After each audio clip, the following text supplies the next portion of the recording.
So a friend reached out to me about a particular stock that he bought, and in his words, he was losing very small money. And after checking it, why? Wale, why? Wale, why? Oh my god, bro. Oh, hell no, man. So stock picking itself is hard.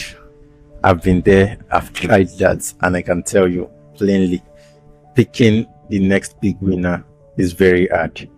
And it is made harder with the fact that you have thousands or literally tens of thousands of options to choose from. Yeah, there are over 10,000 stocks you can buy from different countries. Very few of these would actually make you money. So how do you know which of these stocks you should buy? How do you know which one is not a value trap that would lead you to being 90% down or 80% down, or even filing for chapter 11, which is essentially bankruptcy? So how do you know? There's a very simple and straightforward hack I like to use when I want to buy stocks, and it is called the pick and shovel stock investing. Now, what is the pick and shovel stock? Now, in the 1840s, there was a season in the United States where it's called the gold rush. Now, the gold rush, people everywhere were trying to get gold. There was the surge in gold interest and mining spots discovered, and it will shock you, to surprise you to know that the people that made the most money during that season were not the miners.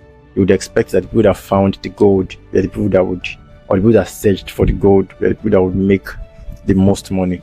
The people that made the most money were not the miners, they were not the 49ers. People that made the most money were those that sold the accessories. People like Lewis Strauss, people like Samuel Brennan, and people that sold pick, shovel, and even clothing items like jeans, or denims rather. Those were the people that made the most money during that period. It's a trend, or it's something that has played out over the years. One good example of this, which is also popular, is during the dot-com era. Which companies made the most money for themselves and for their investors? No, not the companies trying to list the best or the next big idea on the internet. No, the companies that made the most money during that period. I know of Microsoft, I know of General Electric, and I know of Cisco. Now, those were three different companies doing different things entirely, making money, or that made money during that season. We see this play out also during 2007, 2008 PC sales. Yeah, we had different companies. We had HP, we had Lenovo, we had Acer, we had various companies trying to get the bigger market share in the PC sales. But which company made the most money during that period? I think at this point it's counterintuitive to try to pick the winner in any competition. No, you don't pick the winner in any competition. You pick the company or the technology that is back of everything. So in the 2007-2008 PC sales, the company that benefited the most from the sales and marketing effort of other companies was Microsoft. And how? Now, most of these PCs, or all these PCs during this era, had just one operating system, and that was Microsoft operating system. So the more PC they sold, the more Microsoft was able to reach more people. So it was a more thing for Microsoft, but these other companies were competing, trying to cut costs, trying to just be ahead in the market space. Now we see it also, perhaps this one would resonate more with you. We see it also in the AI era, or the AI season of the past few years, where we had companies like Anthropic, we had OpenAI, we had even traditional companies try to get the lead in what they call the next big technology of the world. While these companies were competing, and are still competing actually, which company did you think made the most money? Yes, a pick and shovel stock, of course. So it's a trend in every mania. The pick and shovel stock, most times, in fact all the times, the pick and shovel stocks do better than the actual companies trying to frontier the next technology. So which company made the most money during the AI revolution? Well, so far it has been Nvidia. And how? So all these AI companies need GPUs. And who provided, or who sorted out the most GPUs for them? Nvidia.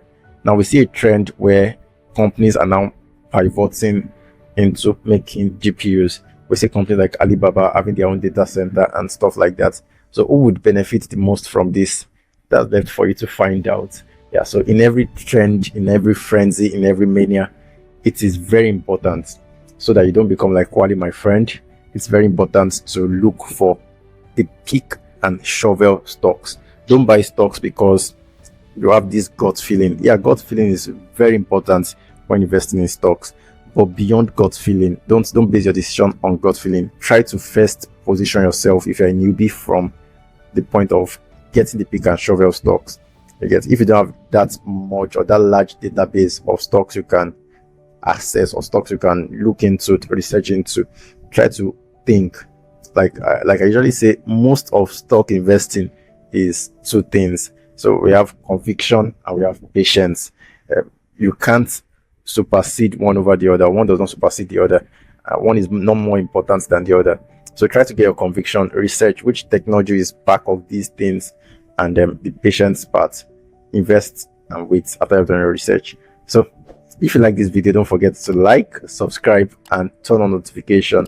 We have very interesting videos coming up, and we have a video on share price. Yeah, it's a very lovely video on share price. Do well to check it out after this video. And nothing said in this video constitutes an investment advice. If by virtue of the stocks mentioned here you buy any stock and you lose money, you get it. If you don't get it, forget about it.